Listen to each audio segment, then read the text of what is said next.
ओंकारं बिंदु संयुक्तं नित्यं ध्यायन्ति योगिनः कामदं मोक्षदं चैव ओंकाराय नमो नमः। नमः समेताराय स्वानुभूताय सकाशके चित्तस्वभावाय भावाय सर्वभावान्तरात्मने वन्दे उत्तम क्षमा मार्दव आर्जव भाव है सत्य सत्य संयम तप त्याग उपाव है आकिंचन ब्रह्मचर्य धर्म दस सार है संगति दुख काढ़ी मुक्ति कर तार।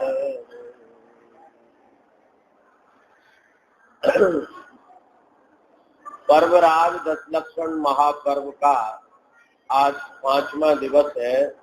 उत्तम क्षमा मार्दव आर्जव शौच के बाद आज उत्तम सत्य धर्म पर अपन को विचार करना है। कैसा है सत्य धर्म?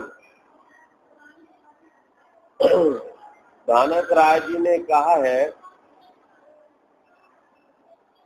मुनिराज श्रावक की प्रतिष्ठा 5 गुण लख ली।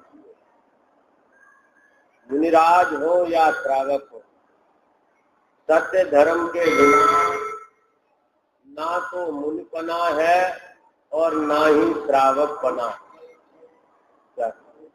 फर्क इतना है कि श्रावक के एक देश सत्य होता है और मुनिराज के सर्वदेश सत्य होता है।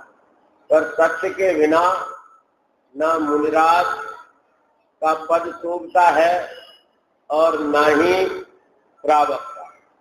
अब सत्य को 2 प्रकार के रूप में कहा गया है, एक सत्य धर्म और एक सत्य वचन। सत्य धर्म और सत्य वचन। वचन तो उद्गल का परिणमन है, पर जीव के भावों का और उद्गल का निमित्त नैमित्तिकपना है। क्या समझ? जिस जीव के अंदर सत्य धर्म प्रकट होता है उस ही का वचन सत्य होता है। क्या समझ में आया? जिसके सत्य धर्म प्रकट होता है उसी का वचन सत्य कहलाता है। सत्य धर्म, कुछ लोग ऐसा मानते हैं, अरे सत्य वचन में क्या, जैसा है और वैसा कह दो तो वचन सत्य हो जाएगा। तो जैसा है वैसा पहले निर्णय तो हो ना, कह तो तब दोगे ना, है कैसा? तो आत्मा का जैसा स्वरूप है वैसा प्रधान, जैसा उसका स्वरूप है वैसा ज्ञान, और आत्म स्वभाव के आश्रय से हुआ आचरण, वह सम्यक चारित्र अर्थात सत्य धर्म है। इसकी आवाज कुछ ज्यादा तेज लग रही है।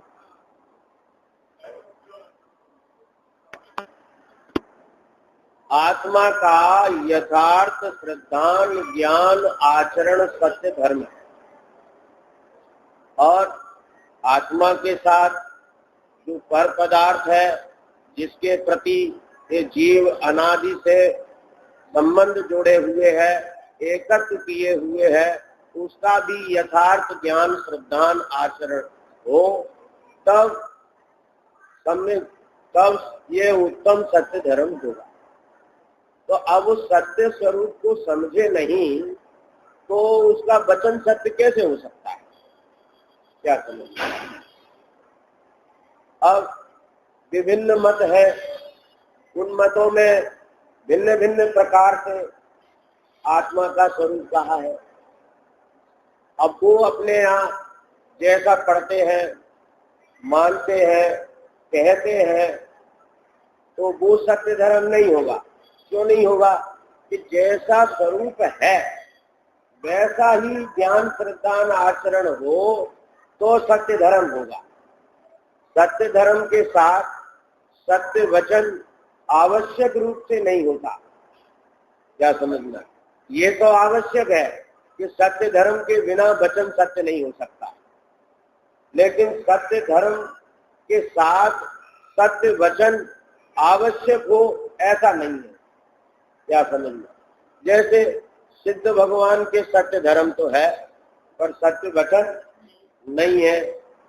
आवृत्ति सम्यक दृष्टि के भी एक अपेक्षा से सत्यानुव्रत नहीं है, सत्य महाव्रत नहीं है और भाषा सम्मति भी नहीं है, वचन गुप्ति भी नहीं है। क्या समझना? तो इस प्रकार उसके वचन को भी सत्यता नहीं बन रही। क्या समझना? तो सत्य धर्म और मुनियों को भी बहुत से मुनिराज भी नहीं बोलते और कभी कभी बोलते हैं। क्या करें? तो धर्म उनके कभी कभी थोड़ी होता है, रात में तो कोई मुनिराज नहीं बोलते। क्या करें? और उनको रात्रि में सत्य धर्म होता है कि नहीं होता? होता है। और बोलते भी है तो कितना बोलते हैं? आहार लेते समय नहीं बोलते, विहार करते समय नहीं बोलते, सामायिक करते समय नहीं बोलते। क्या समझिए?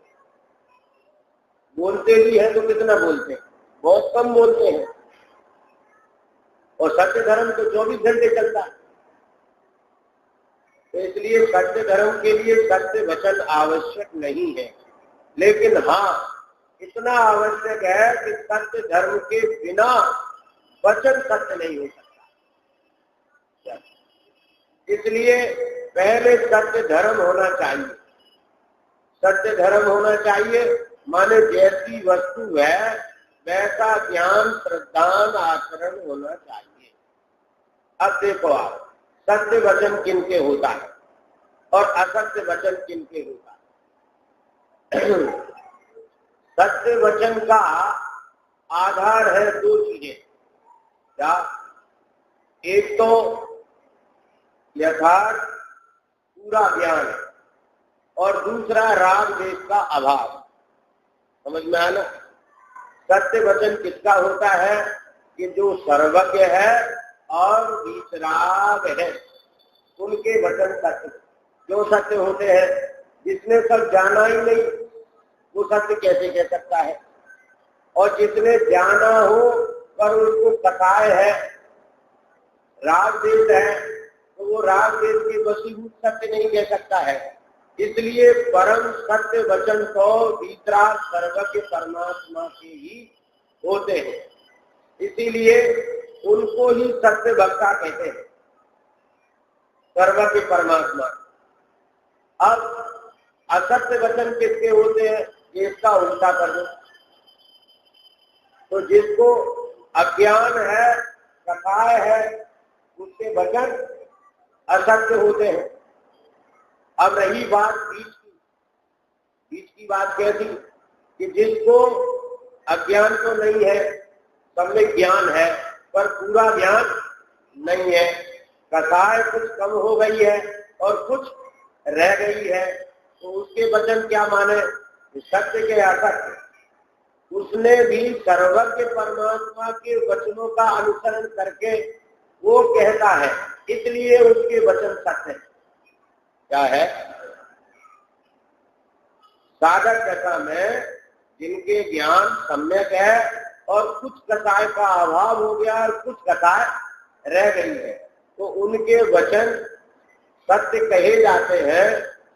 कब तो कहे जाते हैं कि वे सर्वज्ञ के वचनों का अनुसरण करते हैं, इसलिए सत्य कहे जाते हैं। देखो, पंच परमेष्टि में सर्वप्रथम किनको वंदन किया है? अरिहंत परमात्मा को। क्यों वंदन किया है उनको? कि उनके वचनों का उपकार क्या है? उनके वचनों का उपकार होने से ही अरिहंत भगवान को सर्वप्रथम वंदन किया। हालांकि पूर्णता की अपेक्षा तो सिद्ध अवस्था सर्वोपरि है, लेकिन हम अपने उपकार के प्रयोजन से अरिहंत भगवान को पहले वंदन कर। अब कोई उसके अलावा आचार हो, उपाध्याय हो, साधु हो, व्रति श्रावक हो अथवा कोई अव्रति सम्यक दृष्टि हो, उनसे भी उपकार होता है। सीधा सीधा किसी ने सर्वज्ञ का वचन नहीं सुना है, और इस काल में तो सुनने को सीधा मिलता ही नहीं है, क्या समझना है, इनडायरेक्ट ही मिलता है, इन्हीं के द्वारा मिलता है, क्या समझना। तो इस काल में नहीं मिलता, चौथे काल में तो सर्वज्ञ परमात्मा के का मिलता भी था। फिर भी बहुत से जीवों का कल्याण का प्रारंभ अन्य साधक जीवों के निमित्त से होता है, क्या समझना। तो उनका उद्देश्य मिलता है, तो उपकार तो पहले उनका हुआ ना, किनका हुआ, जिसको साक्षात सर्वज्ञ का दर्शन नहीं हुआ, इसने साक्षात सर्वज्ञ का उपदेश नहीं सुना, तो उसका उपकार हुआ, उसे वेद ज्ञान हुआ, उसे सम्यक दर्शन हुआ, आचार का उपदेश सुनकर हुआ, अथवा किसी उपाध्याय का उपदेश सुनकर हुआ, अथवा किसी साधु का उपदेश सुनकर हुआ, अथवा किसी व्रति श्रावक का उपदेश सुनकर हुआ, अथवा अव्रति सम्यक दृष्टि का उपदेश सुनकर हुआ, क्या समझ। तो किसी से उसका उपकार हुआ तो पहले वो किसको वंदन करे, क्या समझना, किसको वंदन करते हैं। तो वंदन पहले नमोरंताणम अरिहंत भगवान को ही किया जाता है। आप कहेंगे कि हमें तो उपदेश से मिला है ना, तो हमारे लिए तो यही आराध्य है, यही पूज्य है, यही उपाधि है, क्या समझना। ऐसा नहीं है। चेलना वो शरणे को प्रथम उपदेश चेलना से मिला है, तो चेलना से मिला तो वो पहले चेलना को नमस्कार करेगा है? नहीं करेगा। अच्छा, और भी जो है जब पंचम काल में सर्वज्ञ परमात्मा नहीं है, क्या समझना है, तो पंचम काल में तो उपदेश साधकों से ही मिलता है, तो साधकों से ही मिलता है, तो यहाँ नमोकार मंत्र बदल जाना चाहिए था, क्या समझना है। नमोरंतारम पहले नहीं आना चाहिए था, क्योंकि यहाँ अरिहंत परमात्मा का साक्षात उपदेश किसी को मिलता ही नहीं है। लेकिन ये मंत्र ही पंचम काल में लिखा गया। कब लिखा गया है? पंचम काल में लिखा गया है। किसने लिखा है? आचार्य पुष्पदंत ने लिखा है। और किसमें लिखा है? सतखंडागम में लिखा है। तो वंदनीय कौन है? वो उपकार तो उन्हीं का है, जो साधक टीम भी जो तुम्हें मोक्ष मार्ग का उपदेश दे रहे हैं, वो उपदेश उनका थोड़ा ही है, क्या समझना है। वो उपदेश अरिहंत परमात्मा का ही है, क्योंकि वचन की सत्यता सर्व प्रकार से उनके ही बनती है, क्या समझना है। तो वे ही सर्वज्ञ है और कोई सर्वज्ञ नहीं है। भले कोई सम्यक ज्ञानी हो गए, लेकिन उसको भी पूरा ध्यान नहीं है।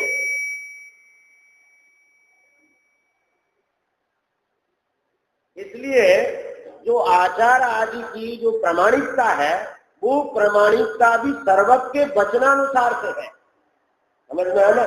उनकी सत्यता, उनके वचन में भी जो सत्य का व्यवहार है वो सर्वज्ञानुसार है, इसलिए सर्वज्ञ का व्यवहार है, इसलिए मूल उपदेश उन्हीं का है, क्या समझ में।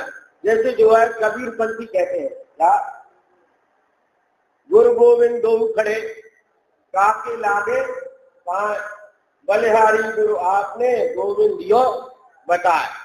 ऐसे कोई इस युक्ति को लेकर कहे कि हमारा तो उपकार अमुक गुरु से हुआ है, तो हम उसी को नमस्कार करेंगे पहले। भैया मेरे, ये कबीर पंथ है, जैन पंथ नहीं है। ये क्या है?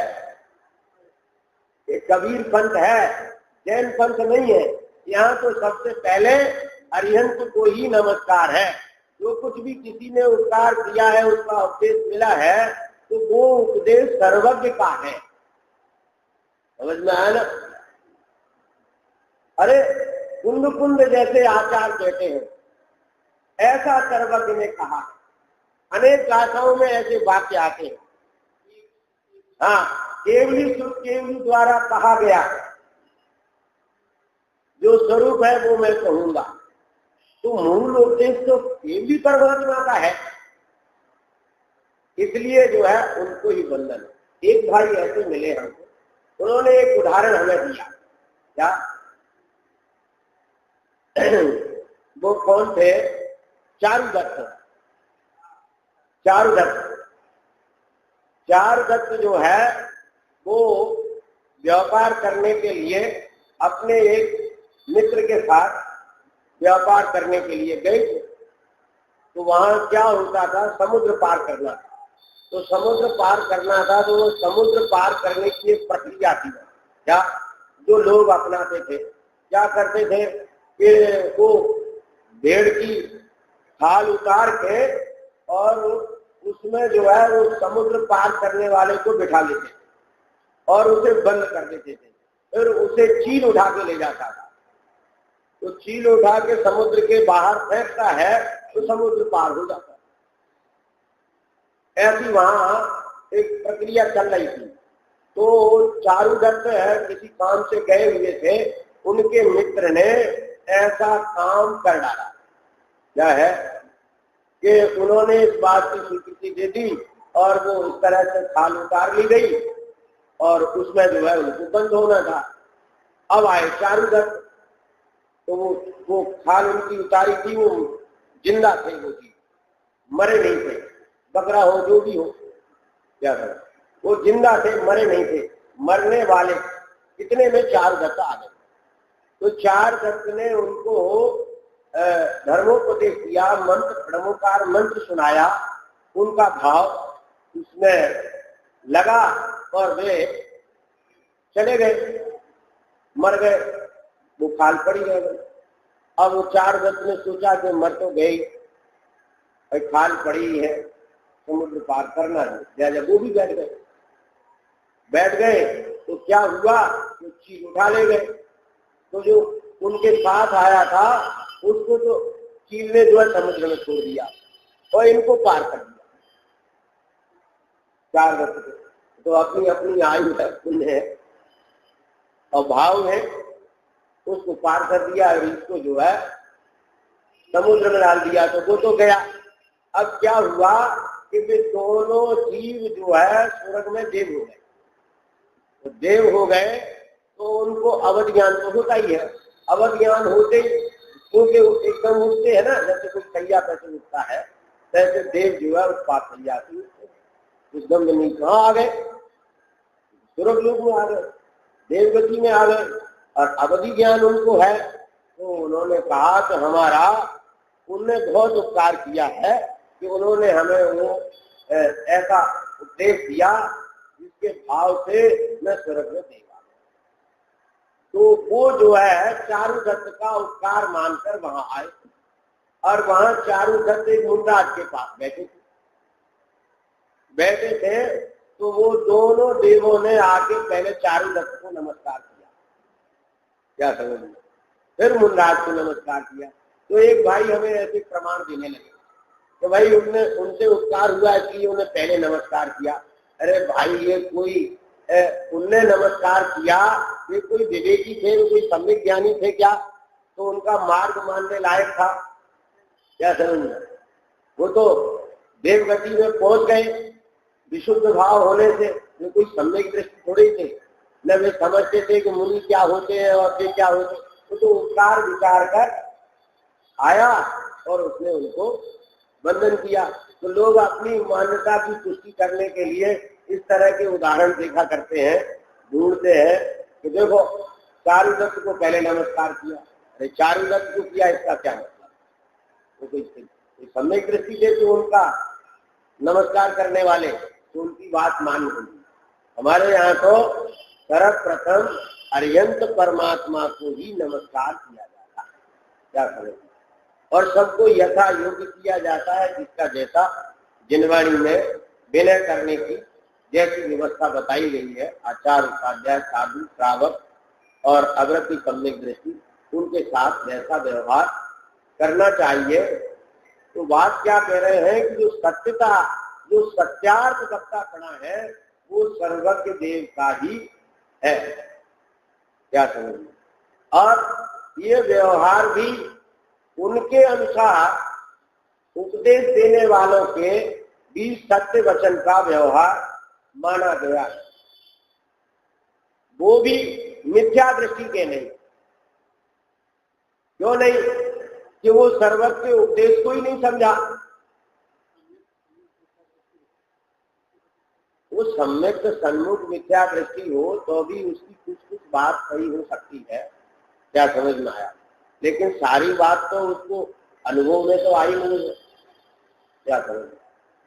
और एक बात और भी है ना कि देखो, जो व्यवहार किया जाता है वो व्यवहार कथन की अपेक्षा से किया जाता है। समझ में आया ना? किसी पुरुष को जो बंधन नमस्कार करना या आहार आदि देना या विनय सम्मान करना, ये सब व्यवहार का प्रकरण।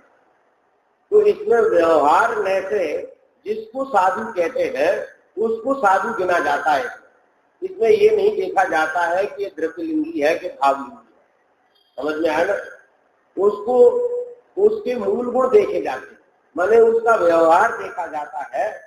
जिसमें साधु के गुण पाए जाते हैं व्यवहारिक, उसको साधु कैसा व्यवहार उससे किया जाता है। ऐसे ही जो श्रावक है अथवा अवृत्ति सम्यक दृष्टि है, आपने कहा सम्यक सन्मुख दृष्टि, सम्यक सन्मुख मिथ्या दृष्टि है, तो वह भी सम्यक दृष्टि जैसा लगेगा। क्या समझना? उसका व्यवहार, वह भी व्यवहार में से सम्यक दर्शन का जैसा स्वरूप है, देव शास्त्र गुरु का श्रद्धा, जीवादि तत्वों का को स्वीकार करना, जिन आज्ञा मानना, ऐसा उसका व्यवहार भी यथार्थ, तो वो भी उसी में गिना जाता है। क्या समझना? तो गिना जाता है तो उसके साथ भी वैसा ही व्यवहार किया जाए। जहां बात परमार्थ की है, अनुभव की बात है, तो निश्चय से देखना अपने को और दूसरों को देखना व्यवहार से। समझ में आया ना? अपन को व्यवहार से नहीं मान लेना। क्या समझ में आया? और दूसरों के साथ व्यवहार करना है तो उसे व्यवहार नए से देखना। क्या समझ में? व्यवहार में तो शरीर और आत्मा को एक करके देता है। क्या समझ में आया? अब मुनिराज है तो मुनिराज अकेले आत्मा का नाम है कि अकेले शरीर का नाम है? बोलो, किसका नाम है? शरीर का नहीं है। नग्न तो ये किसके गुण है? बोलो, ये जो 28 मूल गुण है उसमें जो है खड़े खड़े आहार लेना, नंगे पैर चलना, 4 हाथ भूमि देखकर चलना, क्या समझ में? निर्वस्त्र रहना, ये किसका परिणाम है? नहीं, शरीर का है कि नहीं? अरे तो बाह्य चिन्ह है ना। तो मुनि जो जिसको मुनि कहते हैं ना, वो मुनि केवल आत्मा का नाम नहीं है। समझ में आया ना? अब केवल शरीर का नाम भी नहीं है। आत्मा का जो भाव है मुनि जैसा, उस भाव के साथ जो मुनि की बाह्य दशा है, उस दोनों को एक करके मुनि कहा जाता है। समझ में आया ना? तो व्यवहार में इसको ही मुनि कहता है। तो व्यवहार में से ऐसे ही देखा जाता है, तो दूसरे को ऐसे ही देखना, ऐसे ही श्रावक को और सम्यक दृष्टि को भी ऐसे ही देखना। अपने को मत देखना ऐसे, अपने को अकेला आत्मा ही स्वीकार करना। क्या समझ में आया? तो अपने को देखना परमार्थ से और दूसरे को देखना व्यवहार से। हाँ, तो इनका जो साधक जीव है, इनके वचन को भी व्यवहार से सत्य कहते हैं, क्योंकि इन्होंने सत्य वचनों का अनुसरण किया। अब जिनके जो मिथ्या ज्ञानी है, जिन्होंने आत्मा का स्वरूप समझा ही नहीं है, जाना ही नहीं है, उनके वचनों में सत्य का व्यवहार नहीं है। अच्छा, अब इसके संबंध में हम एक बात और कहते हैं। लोग क्या कहते हैं कि जैसे किसी को सम्यक ज्ञान तो है, परंतु वह जिससे बात कर रहा है उसके प्रति उसे राग, समझ में आया ना, तो उसका वचन यथार्थ नहीं होगा। समझ लिया ना? क्या जिसका ज्ञान तो सम्यक है, परंतु वह जिससे बात कर रहा है, जिससे कह रहा है, उसके प्रति उसे राग है, तो उसका वचन यथार्थ नहीं होगा। समझ में आया ना? आज तक किसी माता ने अपने बेटे तीर्थंकर से नहीं कहा कि आप तुम दीक्षा लेकर अतीन्द्रिय आनंद में क्यों नहीं झूलते? क्यों था? माता जानती है ना, क्या जानती है कि मुनि दशा में अतीन्द्रिय आनंद आता है, और ये तो तीर्थंकर मुनि होंगे ना, जो भावलिंगी होंगे, ये तो अतीन्द्रिय आनंद का रस लेंगे ही लेंगे। क्या समझ में आया? और मोक्ष जाएंगे ही जाएंगे है? फिर भी किसी माता ने आज तक ये बात नहीं कही कि बेटा तुम इस आनंद का जो है विभू क्यों करते हो, जल्दी से जो है इस अतीन्द्रिय आनंद का पान क्यों नहीं करते हो? छोड़ो इस संसार को, तुम्हें तो मोक्ष जाना ही है, तुम्हें तो आनंद लेना ही है, तो जल्दी लो ना।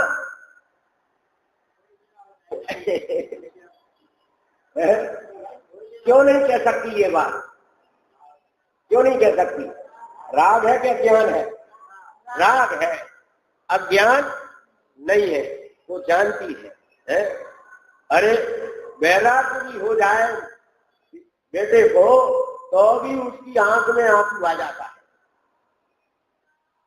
जबकि जानती है कि वैराग्य आ गया, अब इस वैराग्य को कोई रोक नहीं सकता है,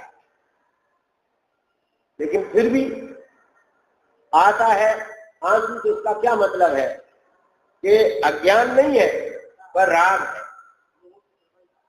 है? हाँ, कुछ भी चाहिए, चारित्र मोह है। अब जब छखंड की दिग्विजय के दौरान भरत चक्रवर्ती विचर रहे थे, तो कहीं पर जो है ऋषभ देव का संवत्सरण आया। ऋषभ देव का संवत्सरण आया तो भरत चक्रवर्ती अपने परिवार एवं फौज फाटे सहित भगवान के संवत्सरण में गए, और चक्रवर्ती का ऐसा पुण्य विशेष होता है कि तीर्थंकर की वाणी खिलती ही है। समझ में आना? वाणी का काल नहीं हो गए, जिस समय खिलती है उस समय ही खिलती है, लेकिन तीर्थंकर अगर आ जाए तो फिर वाणी खिलने लगती है। हाँ, चक्रवर्ती आ जाए, तीर्थंकर की जो वाणी खिलेगी, तो चक्रवर्ती का ऐसा पुण्य विशेष होता है। तो चक्रवर्ती आया और उसके परिवार आया। अब परिवार भी कोई छोटा मोटा थोड़ी था चक्रवर्ती का, 96,000 रानियां, कितने पुत्र होंगे हैं, और कितना फौज फाटा, ये सब भगवान के समुसर में। सबने भगवान की दिव्य धुनी सुनी। क्या समझ लो? दिव्य धुनी सुनी और सुन के फिर चल दिए। तो दो बेटे उनके ऐसे थे जिनका एक का नाम जिनराज था और एक का नाम मुनिराज था। नाम भी ऐसे थे। अब वो भी चल दिए, लेकिन उनकी निगाह जो है समोसरण की तरफ ही लगी हुई। तो भरत समझ गए, उनकी बात समझ गए, तो उन्होंने उनसे अपना भाव कहने के लिए आग्रह किया भरत ने। तो उन्होंने कहा अब तो हमको जिनेश्वरी दीक्षा लेनी, हमें आत्म कल्याण करना। तो भरत उनको समझाते थे तो भाई दीक्षा तो हम भी लेंगे। क्या समझ? अरे पहले जो है गृहस्थी में आओ, रात काज संभालो, फिर बाद में दीक्षा लेना, अभी तो उम्र पड़ी है ना। लेकिन भाई जिसको वैराग्य आ गया उसे कोई नहीं रोक सकता। ये बात भी भरत जानते हैं, और ये बात भी भरत जानते हैं कि सुख का मार्ग है?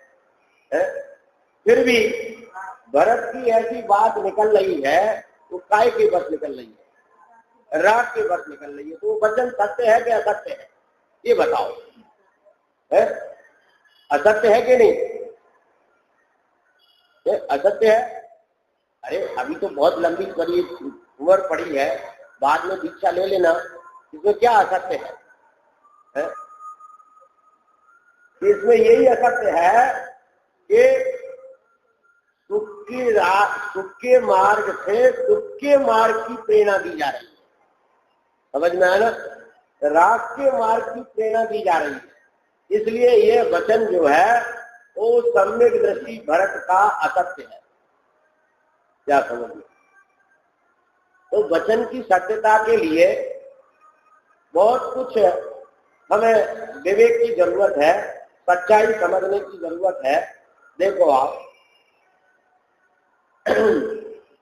चंदन वाला को एक वेश्या के बाजार में बेच दिया गया, उससे पहले की घटना हम नहीं सुना रहे थे।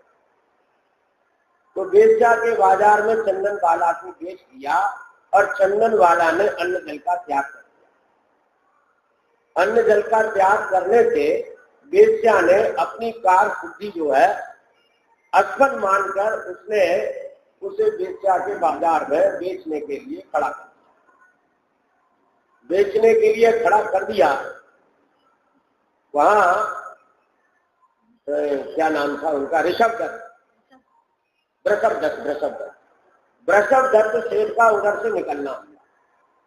तो वृषभ दत्त सेठ जो है उसको देखकर उनकी निगाह जो है उस चंदन वाला की तरफ गई। चंदन वाला की तरफ गई और वो वेश्या के बाजार में जाकर चंदन वाला को खरीद के लिया। समझ में आया? कोई और व्यक्ति था जिसने ये घटना देखी। क्या घटना देखी? कि वृषभ दत्त सेठ जो है वेश्या के बाजार में से एक युवती को खरीद के लाए। समझ में आया? उसने नगर में हल्ला मचा दिया। देखो ये धर्मात्मा बनते हैं सेठ, भैया क्या बात है? अरे हमने आंखों से देखा है। आंखों से क्या देखा है? एक वेश्या के बाजार में से एक युवती को खरीदते हुए देखा। समझ में आया ना? अब जरा विचार करो कि जो व्यक्ति वेश्या के बाजार में गया है, बिना समझे उसे कौन धर्मात्मा मान लेगा? है क्या समझ में? और युवती को खरीद के लाया है तो वो कहता है मैंने आंखों देखा है। ये बात 100% सत्य है क्या?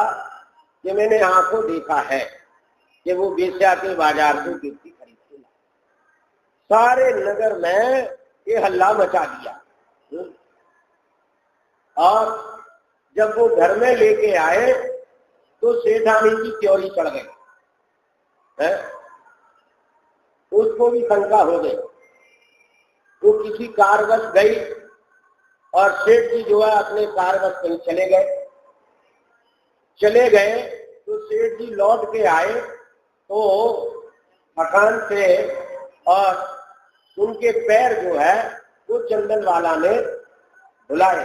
उस समय सेठानी नहीं थी और पैर धुलाने में उसके बाल जो है वो नीचे आ गए तो कदाचित उनके हाथ पर आ गए।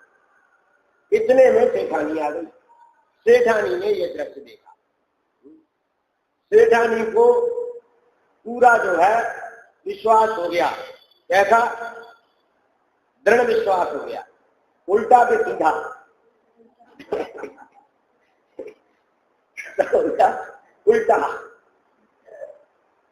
उल्टा विश्वास हो गया सेठानी को।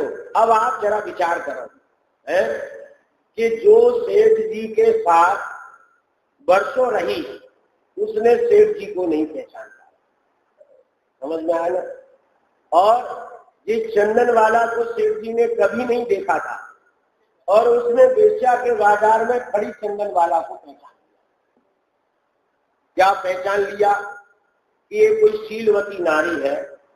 उसकी मुद्रा को देखते हुए उनने समझ लिया कि कोई शीलवती नारी है। निकट में आए तो वह पंच परमेश्वरी का स्मरण कर रही थी। तो उन्हें उसको समझ लिया कि ये किसी प्रकार परवस्था से यहाँ आकर फंस गई है। तो करुणा से, वात्सल्य से उस सेठ ने जो है वो चंदन वाला को लिया। तो देखो ना तो वो गांव वाले नगर वाले लोगों ने सेठ को पहचान पाया और ना उस सेठानी ने पहचान पाया, और उस सेठ जी ने वेश्या के बाजार में खड़ी चंदन वाला को पहचान लिया। और बताओ, आंखों देखी बात सुनी कि कानों सुनी बात सही? बोलो क्या सत्य है? आंखों देखा सत्य है कि कानों सुना सत्य है? आपके सामने दोनों उदाहरण है।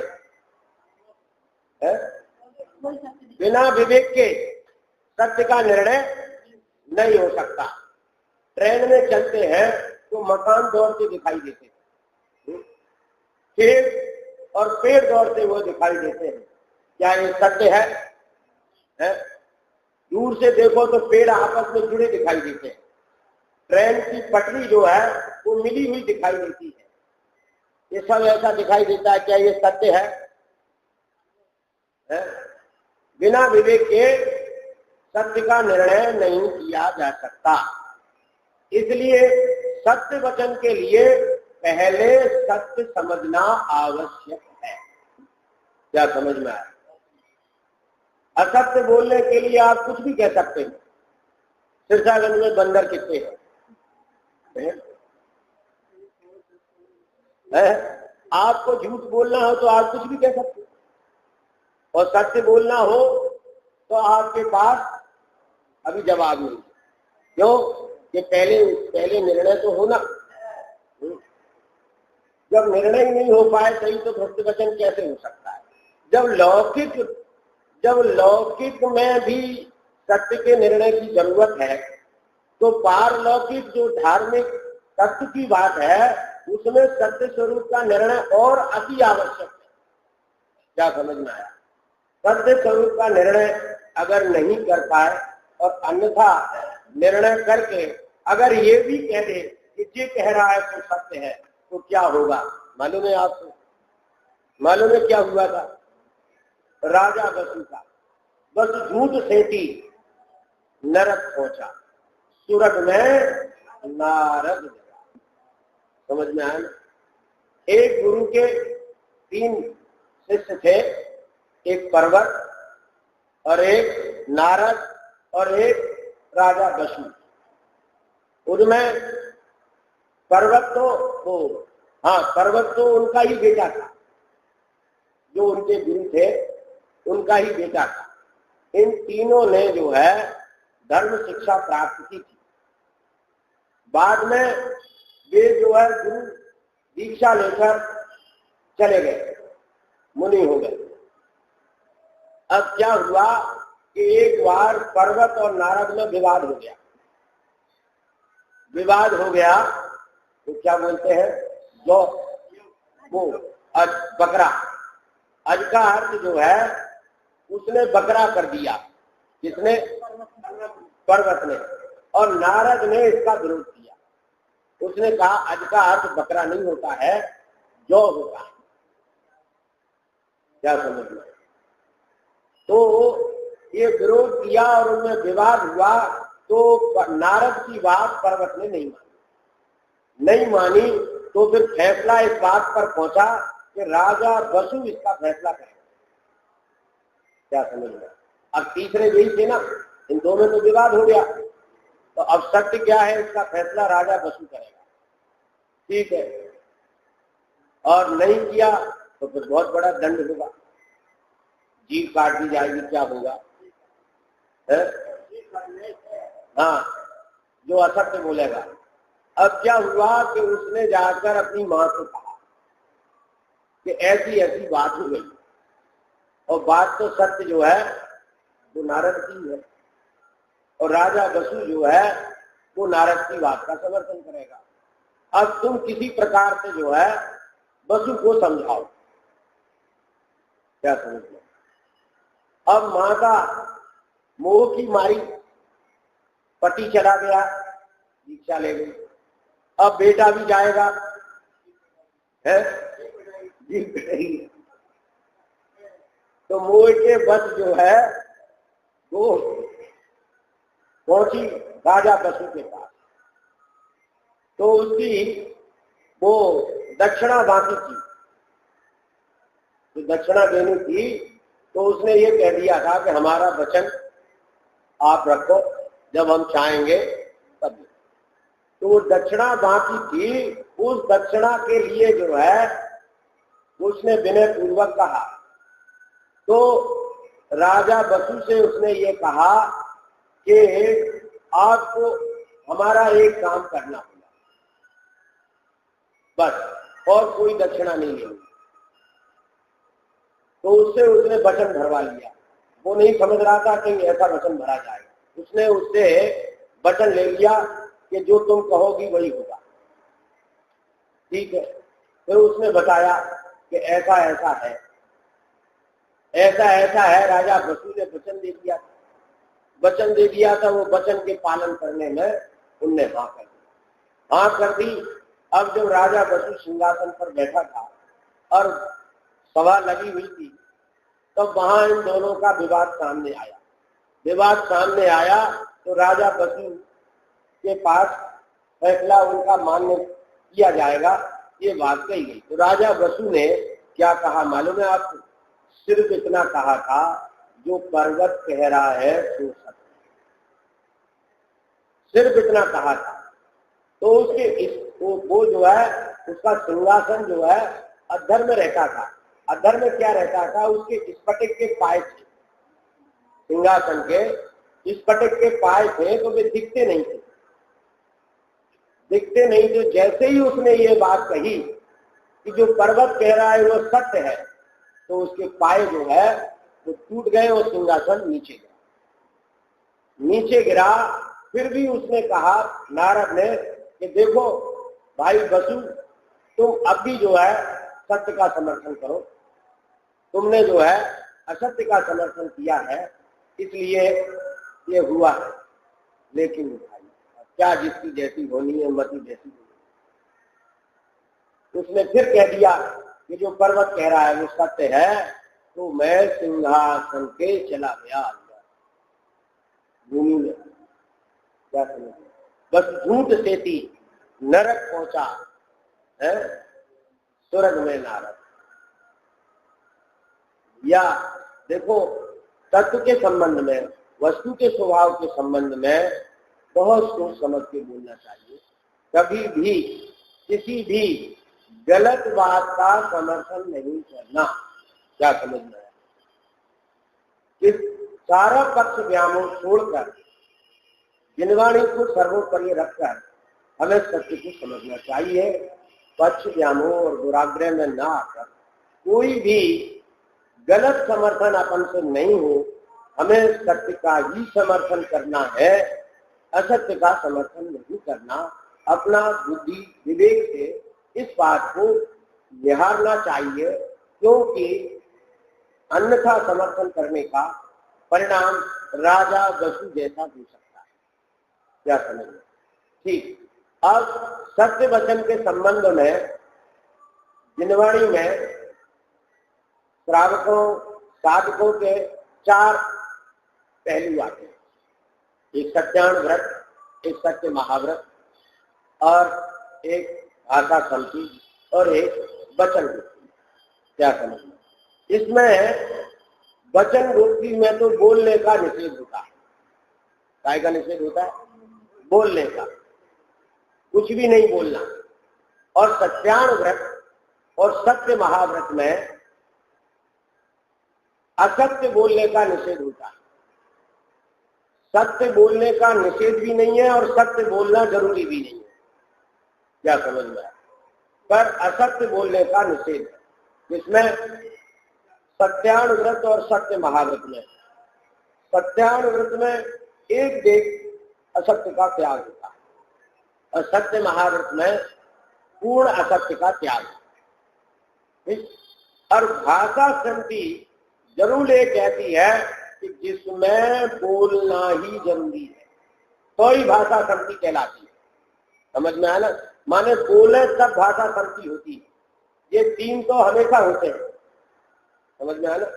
जैसे मुनिराज के 28 मूल गुण होते हैं, तो उसमें कुछ मूल गुण प्रवृत्ति मूलक होते हैं और कुछ मूल गुण निवृत्ति मूलक होते हैं। तो जो प्रवृत्ति मूलक होते हैं वे तो सदैव रहते हैं, और निवृत्ति मूलक होते हैं वे उस काल में होते हैं। समझ में आया? जैसे भाषा संति कब होती है कि जब बोलना होता है, और ईषणा संति कब होती है जब आहार लेना होता है तब, और ईर्या संति कब होती है जब चलना होता है तब, और आदान निक्षेपण संति कब होती है जब कमंडल पीछी शास्त्र आदि को धरते उठाते हैं। अब प्रतिष्ठापन संति कब होती है जब मलमूत्र का त्याग करते हैं, समझ में आया? लेकिन सत्य महाव्रत, अहिंसा महाव्रत, अचोर महाव्रत, ब्रह्मचर्य महाव्रत, अपरिग्रह महाव्रत, ये सदैव रहते हैं, नग्न सदैव रहता है। क्या समझना? ऐसे कुछ मूल गुण जो है वो उस समय की उस समय के परिणमन के अनुसार होता है। ध्यान के समय में निवृत्ति मूलक कोई भी मूल गुण नहीं होते। क्या समझ? ना तो एक खड़े खड़े आहार लेना, एक बार आहार लेना, जो ध्यान में मुनि विराजमान हो जाते हैं और महीनों विराजमान रहते हैं, तब तो उनके कहाँ आहार होता है? जब आहार ही नहीं होता है तो फिर उनके ये मूल गुण कैसे होगा? क्या समझना है? ये प्रवृत्ति रूप है। प्रवृत्ति रूप मूल गुण प्रवृत्ति के काल में होते हैं, और निवृत्ति रूप मूल गुण है वो सदैव रहते हैं। जैसे पंच महाव्रत ये सदैव रहते हैं, 3 गुप्ती ये सदैव रहे, 5 समति, 5 इंद्री विजय, 5 इंद्री विजय सदैव रहते हैं, और 5 समति नहीं सदैव रहती। क्या समझना? और तीर्थंकर मुनि के केवल एक ही समति होती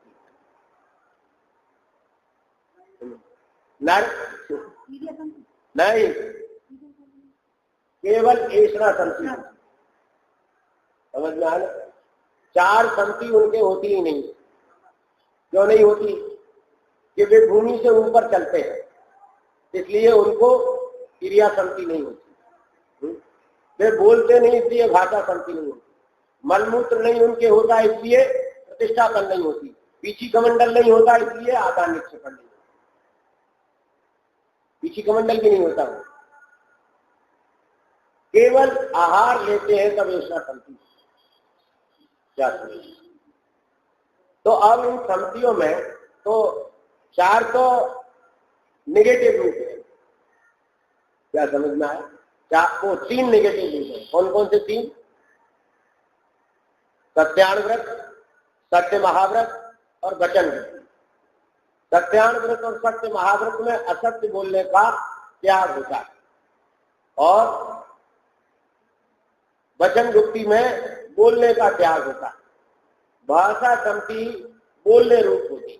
तो भाषा संति के कारण क्या होते? दौलत राम जी ने लिखा, जग सुहित कर सब श्रुत सुखद संत हरे, भ्रम रोग हरि जिन के वचन, मुख चंद्र ते अमृत धरे। क्या समझ में? जग सुहित कर, उनकी वाणी कैसी होती है कि जगत का हित करने वाली। श्रुत सुखद संशय हरे, शुद्ध ज्ञान को बताने वाली, संशय को हरने वाली, भ्रम रोग को नष्ट करने वाली, जिनके वचन मुख चंद्र पे अमृत झरे, ऐसी उनकी भाषा संति। तो भाषा संति बोलने में 3 चीजें चाहिए। क्या क्या चाहिए? एक मित्र प्रिय। सत्य वचन बोलने के लिए 3 बातें चाहिए, हित मित्र प्रिय। भाषा संति में ये बात पूर्णतः होती है, जो गुरुमुंड आती है। श्रावक को भी बोलने के लिए हित मित्र प्रिय 3 चीजें चाहिए। क्या समझ? अब 3 में हित का मतलब होता है कि स्वपर हितकारक, जैसा सुपर हितकारक, और मित्र का मतलब है मधुर, और प्रिय का मतलब है कि जो सरलता से अंगीकार किया था। समझ में? इसके लिए एक दृष्टांत है। जैसे कोई रोगी वैद्य के पास जाता है, डॉक्टर के पास जाता है, मान लीजिए उसका रोग ऐसा है कि वो दवाई देने से ठीक हो सकता है। समझ में आया ना? तो फिर दवाई कैसी देनी चाहिए कि दवाई मीठी हो जिससे वो खा सके और सरलता से उसका सेवन किया जा सके, ऐसी दवा वैद्य देता है। मान लीजिए उसका रोग जो है डायबिटीज का है, तो डायबिटीज का रोग ही है तो उसको मीठी दवाई देना चाहिए कि नहीं देना चाहिए? देनी चाहिए कि नहीं देनी चाहिए? नहीं देनी चाहिए। और अगर वो मीठी देता है तो फिर हितकारक नहीं होगी। क्या समझ में आया? तो पहला लक्षण जो है वो हितकारक है, दूसरा लक्षण मित है और तीसरा लक्षण प्रिय है। अब मान लीजिए कि उसका रोग ऐसा है कि जो ऑपरेशन से ठीक हो सकता है। क्या समझ में? तो उसको डॉक्टर क्या सलाह दे कि ऑपरेशन मत कराना, क्योंकि ऑपरेशन में बड़ी दिक्कतें होती है, बहुत परेशानी होती है। क्या समझ में? क्या कहेगा? किसी को सेप्टिक हो जाए तो कहेगा तुरंत ऑपरेशन कराओ, नहीं तो ये इतना गला आगे और गल जाएगा। क्या समझ? तो उसका इलाज प्रिय नहीं है, लेकिन वह ऑपरेशन भी हितकारक है। क्या है? हितकारक है। तो हित लक्षण जो है सबसे पहले अनिवार्य है, दूसरे नंबर पर मित और तीसरे नंबर पर प्रिय। अगर तीनों बातें बन जाए तो बहुत अच्छी बात है। क्या समझ? वचन बोलने में अगर तीनों बातें बन जाए तो बहुत अच्छी बात है। अगर तीनों नहीं बनती तो दो बने, दो भी नहीं बनती हैं तो हितकारक लक्षण तो होना ही चाहिए। समझ में आया? कोई का हितकारक लक्षण नहीं हो लेकिन मीठे मीठे बोल हो। क्या समझ में आया? मिठ बोला वो क्या है? धोखेबाज है, दगेबाज है, उसका हितकारक लक्षण नहीं है। तो उसका मिठ बोलापन जो है सत्य वचन कभी नहीं कहा जा सकता। इसलिए पहले हितकारक लक्षण होना चाहिए कि हित स्वर का हित किसमें है, किस वचन में हित है, वो वचन बोलना चाहिए। जैसा ऐसा भी कुछ सुनने में आता है कि जैसे एक कोई सत्य वक्ता के रूप में प्रसिद्ध था और उसके सामने एक व्यक्ति एक चिड़िया को पकड़ के लेके पहुंच गया और उसने चिड़िया को ऐसे पकड़ लिया। अब वो पूछता है कि चिड़िया जिंदा है कि मरी है? क्या समझ में? जिंदा है कि मरी है? अब वो सोचता है कि अगर इसको मैंने मरी कह दिया तो ये हमको झूठा बता देगा, क्यों? छोड़ देगा तो चिड़िया उड़ जाएगी। और अगर ये कह दिया कि जिंदा है तो ये मस्के दे रहा है, मार देगा। क्या समझ में? अब वो ऐसी स्थिति में क्या करे? अब उसका सत्य वचन क्या कहलाएगा? उसे जिंदा कहना सत्य कहलाएगा कि मरी कहना सत्य कहलाएगा?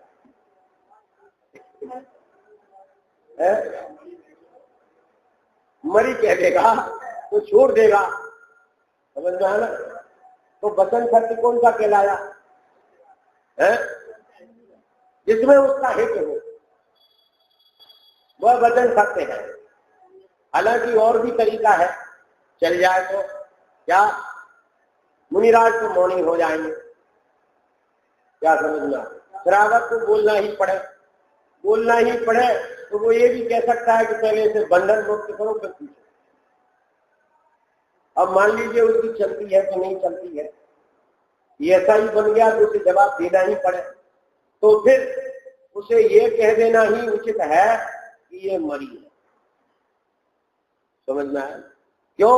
कि उसके प्राण बच जाएंगे, नहीं तो हिंसा हो जाएगी। इसलिए वचन सत्य का व्यवहार किसमें कि जिसमें हितकारक लक्षण हो, वही वचन सत्य हो सकता है। मित और प्रिय हो तो अच्छी बात, नहीं भी हो लेकिन हितकारक होना चाहिए। कुछ वचन ऐसे भी होते, लोग कहते हैं कटु सत्य है। क्या कहते हैं? कटु सत्य है। ऐसा भी होता है।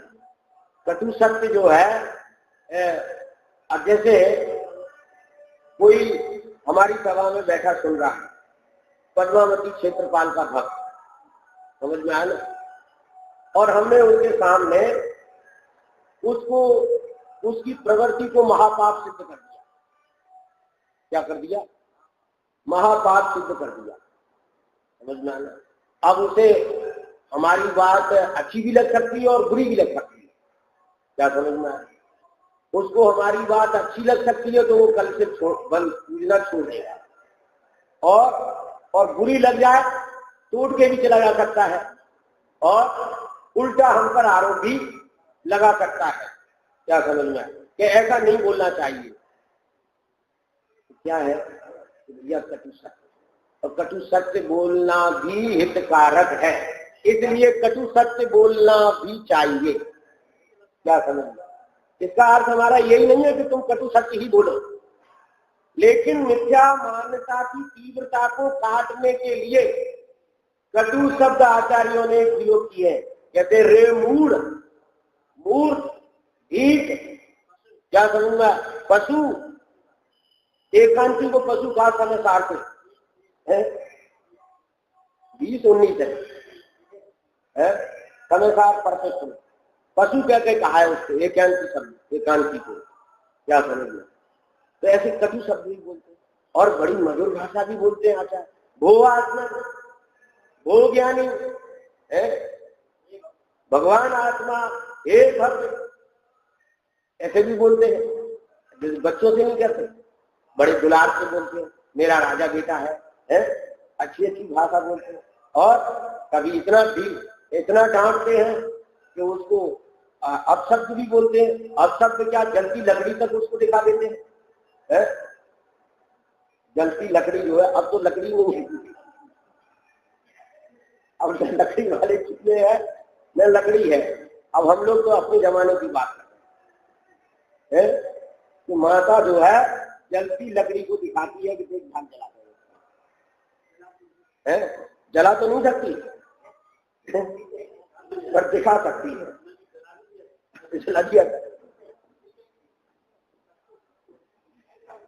क्या कहने?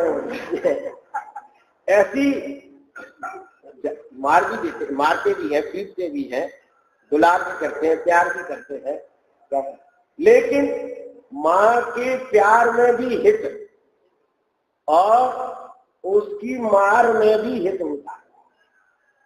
वो मारती है तो हित करती है। देखो, बच्चा दूध नहीं पीता तो पकड़ के और उसे टांगों से दबा के और उसका हाथ पकड़ के और जबरदस्ती दूध पिला देती है। क्यों? जब बच्चा नहीं चाह रहा है तो तू क्यों पिला रही है? उसका हित है इसमें। क्या है? इसमें हित है। बच्चे को बुखार आ गया या उसे टाइफाइड हो गया है, और उसका मित्र आया और वो कहता है कि इसको खीर खिलाओ। क्या खिलाओ? खीर। अब वो खीर खिला दे तो बोलो अच्छी बात है कि गलत बात है? बोलो हितकारक है या अहितकारक है? वो कहता है मम्मी देखो जी क्या कह रहे हैं कि ये तेरी मौत कह रहे हैं। क्या कह रहे हैं? तेरी मौत कह रहे हैं। ये तुझसे कह रहे हैं खीर खा ले, खीर खा लिया तो तेरा ये बीमारी जो है बहुत बढ़ जाएगी, ठीक भी नहीं होगी। समझ में आया? इसलिए जो है हितकारक लक्षण होना चाहिए। तो हमारी फुलवाणी में भी हितकारक लक्षण एक वाक्य ऐसा नहीं मिलेगा जिसमें हितकारक लक्षण ना। मित और प्रिय हो भी सकता है और नहीं भी हो सकता, इसलिए वचनों को समझना चाहिए। अब जो वचनों की व्याख्या हम यहाँ करना चाह रहे थे रतन के श्रावकाचार के आधार पर, वो तो अब नहीं हो सकी, समय हो गया। केवल मैं अर्थ मात्र पढ़ता हूँ इसका। पृष्ठ 97 पर, जो स्थूल असत्य स्वयं नहीं बोलता न दूसरों से कहलाता है, ता जिस वचन से अपने पर या दूसरे पर आपत्ति आ जावे ऐसा सत्य भी नहीं बोलता। ऐसे संत पुरुष स्थूल झूठ का त्याग करते हैं। भावार्थ, सत्य वृद्धारी क्रोध मान माया लोभ के वशीभूत होकर ऐसा वचन नहीं बोलता जिससे अन्न का घात हो जाए, अपवाद हो जाए, कलंक लग जाए क्योंकि वही तो निंद वचन है। जिस वचन से मिथ्या श्रद्धान हो जाए, धर्म से छूट जाए, व्रत संयम त्याग में शिथिल हो जाए, श्रद्धान बिगड़ जाए, ऐसे वचन नहीं कहता है। ये भगवान तो कुछ देते नहीं, भीख रागी देसी को अगर पूजोगे तो तुम्हारा काम हो जाएगा। ऐसे श्रद्धान बोलता है कि मिथ्या श्रद्धान हो जाए, ऐसे वचन मिथ्या वचन है। क्या समझ में आए? और व्रत संयम त्याग से शिथिल हो जाए। वो देवशास गुरु की पूजा धानक राय जी, उसमें अंतिम लाइनें क्या आती हैं? कीजे सत्य प्रमाण, सत्य बिना श्रद्धा धरो, धानत श्रद्धावान अजर अमर फल भोग दे। ये लाइनें मालूम है कौन किसको सुनाते हैं? किसको सुनाते हैं मालूम आप? जो लोग व्रत उपवास करते हैं उनको सुनाते हैं। कीजे सत्य प्रमाण, सत्य बिना श्रद्धा धरे, धानत श्रद्धावान अजर अमर फल भोग। माने कीजिए सत्य प्रमाण, सत्य बिना श्रद्धा धरो। भैया जितनी शक्ति हो उतना करो, कुछ नहीं रखा ज्यादा व्रत उपवास करने में। उसको समझाते हैं। समझा कर तुम काय की प्रेरणा दे रहे हो उसे? संयम की कि असंयम की? असंयम की प्रेरणा दे रहे हो तो वचन कैसा हो गया? सत्य हुआ कि असत्य हुआ? असंयम की प्रेरणा का वचन कैसा होता है? असत्य हो गया ना। तो फिर धानक राय जी ने लिखा है ना, कि धानक राय जी ने लिखा है, उससे सुनो तुम उसे। तो कहते कीजे सत्य प्रमाण, माने जितनी शक्ति हो उतना तो कीजिए। समझ में आया ना? और जहां तुम्हारी शक्ति नहीं हो वहां श्रद्धा रखो। समझ में आया ना? तो इसमें असंयम की प्रेरणा कहाँ है? तो संयम की प्रेरणा है। जितनी शक्ति हो उतना तो कीजिए, और जहां शक्ति नहीं हो तो श्रद्धा तो रखो। तुम पर उपवास नहीं हो रहा है तो श्रद्धा तो रखो। देखो भाई जी उपवास करते, और अपन ऐसे शिथिल है, इतने हीन है कि अपन उपवास नहीं कर पाते हैं, एकासन नहीं कर पाते। क्या समझ में? तो समझने की बात है ना। तो वचन ऐसा बोले कि जो रत्न त्रय के पोषक हो गए, वे वचन सत्य कहलाए। और जो वचन राग के पोषक हैं, विषय के पोषक हैं, वे सत्य नहीं होते। जिस वचन से कलह विसंवाद पैदा हो जाए, विषयों में अनुराग बढ़ जाए, अब व्याख्या संभव नहीं है, बहुत आरंभ में प्रवृत्ति हो जाए, दूसरे को आर्थ ध्यान हो जाए, काम वेदना प्रकट हो जाए, दूसरे के हाथ में अंतराय हो जाए, दूसरे के लाभ में अंतराय हो जाए, दूसरे की जीविका बिगड़ जाए, अपना का दूसरे का अपयश हो जाए, ऐसे निंद वचन सत्यानुवृत्ति को कहना योग्य नहीं है। ऐसा सत्य वचन भी नहीं कहे जिससे अपना व दूसरे का बिगाड़ हो जाए, आपत्ति आ जाए, अनर्थ पैदा हो जाए, दुख पैदा हो जाए, मर्म छिद जाए, राजा से दंड हो जाए, धन की हानि हो जाए। ऐसा सत्य वचन भी झूठ ही है। गाली के वचन, भंड वचन, नीच कुल वालों के बोलने के वचन, मर्म छेदी वचन, पर के अपमान के वचन, तिरस्कार के वचन, अहंकार के वचन को कभी नहीं कहना चाहिए। कैसे कहना चाहिए? जिन सूत्र के अनुकूल, अपने पद के हितरूप, बहुत प्रलाप रहित, प्रमाणिक, संतोष उत्पन्न करने वाले, धर्म का प्रकाश फैलाने वाले वचन कहना चाहिए, जिससे न्याय रूप आजीविका सदैव अनीति रहित हो। ऐसे वचनों को कहने वाले गृहस्थ के स्थूल असत्य का त्याग होता है। क्या समझना?